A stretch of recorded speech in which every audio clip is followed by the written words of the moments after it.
임원퇴직금 중간 정산에 관해서 말씀을 좀 드리겠습니다. 2015년도, 16년도에 중간 정산을 하신 오너분들이 많이 계신데요. 5년 정도 이제 중간 정산 한 후로 이렇게 시간이 경과됐잖아요.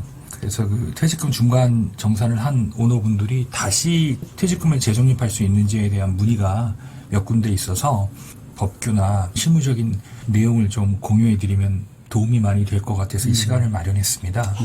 그래서 법규상의 내용을 좀 한번 검토를 해볼까요? 중간정산이라는 단어 자체는 세법에는 없습니다. 세법에는 이제 현실적 퇴직이라는 용어가 들어와 있고요.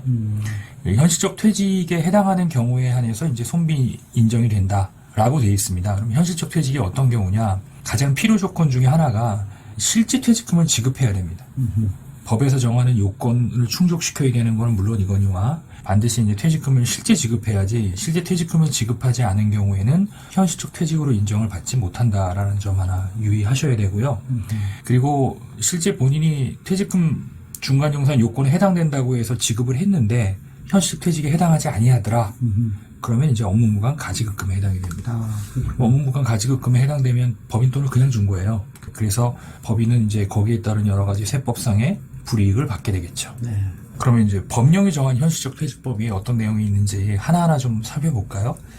법인의 직원이 해당 임원의 임원으로 취임할 때가 아주 대표적입니다. 그렇겠죠. 이제 근로기준법에 적용을 받는 직원이 이제 근로자가 아니잖아요, 임원은. 그렇죠. 예, 임원으로 취임하게 되면 당연히 근로자로 재직불에 대해서 근로기준법에 따른 퇴직금을 지급해야 되겠죠. 다만 여기서 임원으로 취임한 게 공식적으로 주총이나 이사회를 열어서 선임된 임원을 이야기하느냐, 후자 쪽을 얘기할 가능성이 큽니다.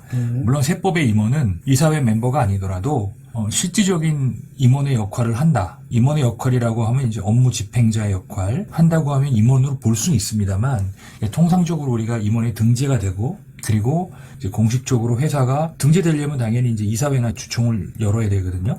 그래서 선임된 임원이면 통상 우리가 임원으로 취임한 임원에 해당된다 이렇게 볼 수 있을 것 같습니다. 두 번째는 그 회사가 어떤 경영상의 이유로 조직을 변경한다. 이 조직 변경이라는 거는 쉽게 말하면 상법상의 조직 변경을 말하는 겁니다. 예를 들어서 뭐 주식회사였다가 유한회사로 바꾼다든가 유한회사였다가 반대로 주식회사로 바꾼다든가 뭐 아니면 한명회사, 합자회사 또는 유한책임회사. 상법은 그 회사의 특성에 따라 5가지로 조직을 구분하고 있거든요. 예, 그러니까 이제 설립할 때 어느 조직에 맞는지를 본인이 선택을 했는데 경영을 하다 보니까 상황이 바뀌잖아요. 그렇죠. 그걸 이제 조직 변경이라고 합니다. 상법상의 조직 변경을 말한다는 걸 알고 계시고요. 그 다음에 합병, 분할, 사업 양도. 그러니까 이게 결론적으로 뭐냐면, 이런 경영상의 이벤트가 있지만 그 사람은 임원으로서는 계속 재임을 한다는 거예요. 그래서 이제 이런 경우에도 서류상으로 퇴직을 하게 되지만 이건 현실적 퇴직 요건에 해당이 된다. 이렇게 본다는 거죠. 사실 이 조항을 잘 활용할 필요는 있어요. 예를 들어서 이제 회사를 분할을 해서 그 분할한 회사에 아버지가 가고 신설 회사에 아들이 대표로 선임할 수 있다면 아버지는 이제 어떻게 되겠습니까? 그 신설된 회사로 가면서 기존 모회사의 퇴직금을 중간정산을 할 수 있겠죠. 그러면 이제 중간정산 금액이 커지면 이제 모회사에서는 이제 퇴직금을 거액을 지급해야 되고 이제 그로 인해서 주식의 손익가치와 순자산가치가 많이 떨어지겠죠. 그럼 당연히 주가가 하락이 이루어지고 부모가 소유하고 있는 주식의 상당량을 가격을 낮춘 후에 자녀에게 이전시킬 수 있는. 그러니까 이 부분은 활용하기에 따라서 가업승계 이슈가 있는 기업들, 특히 퇴직금을 통해서 주가를 상당히 유의미하게 좀 떨어뜨릴 필요가 있는 그런 기업들한테는 활용할 만한 그럴 수도 있겠네요. 특히 이제 조직 변경 같은 경우도 마찬가지입니다. 사실 주식회사라는 거는 이제 계속 회사가 확장성이 있을 때 주식회사가 의미가 있죠. 빈지 가족 중심으로 폐쇄적으로 운영하면서 굳이 주식회사라는 외피를 쓸 이유가 없는 회사들은 유한회사로 전환할 수도 있잖아요.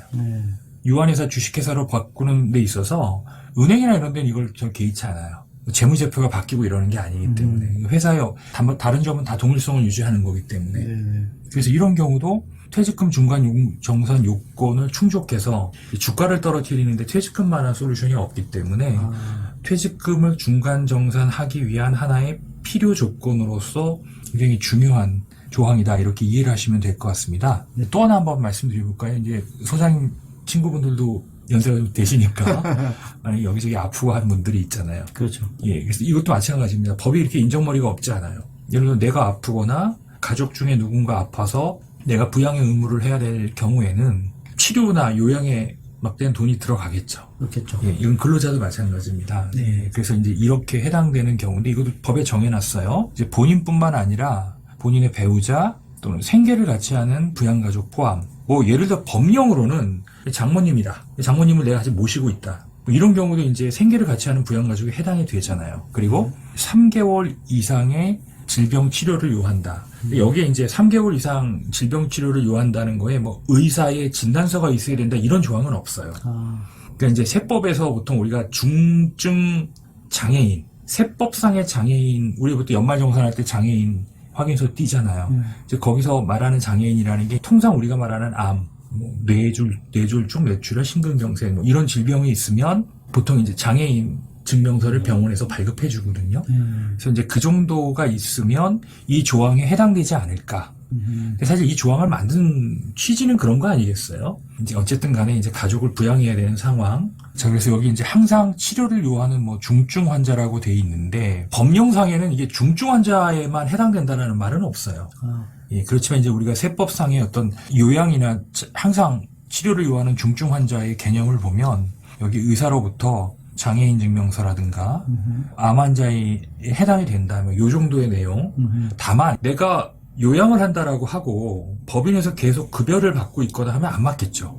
내가 당연히 회사에서 뭐 휴직계를 내고 적어도 이 법에서 정한 만큼은 요양을 뭐 실질적으로 하든 어쨌든 서류상으로 내가 휴직급여라든가 근데 이제 회사에서 정상적인 급여를 다 받고 내가 요양을 했다라는 내용으로 중간정산을 받게 되면은 문제가 생길 소지가 있겠죠.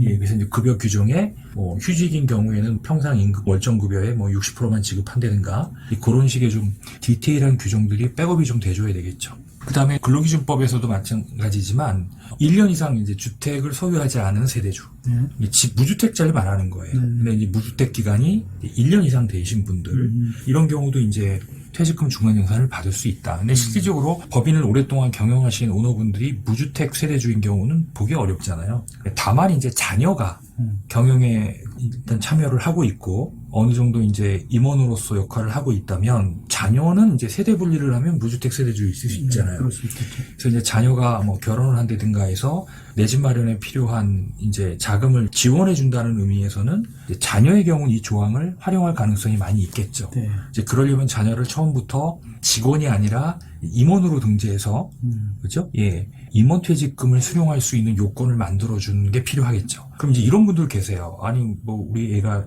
사회 초년생인데 벌써부터 임원이냐? 물론 맞는 얘기입니다. 예, 뭐 조직과의 어떤 여러 가지 융화도 생각해야 되지만 재벌들도 한 28살 되면 다 임원으로 등재가 되고 있어요. 이원화해서 생각할 필요가 있다는 거죠. 또 실질적으로 일을 배우면서 경영을 익혀나가는 거를 이원화해서 생각하면 되는 거예요. 네, 그렇게 좀 융통성 있게 활용하실 필요가 있다라는 걸 말씀드릴 수 있을 것 같습니다.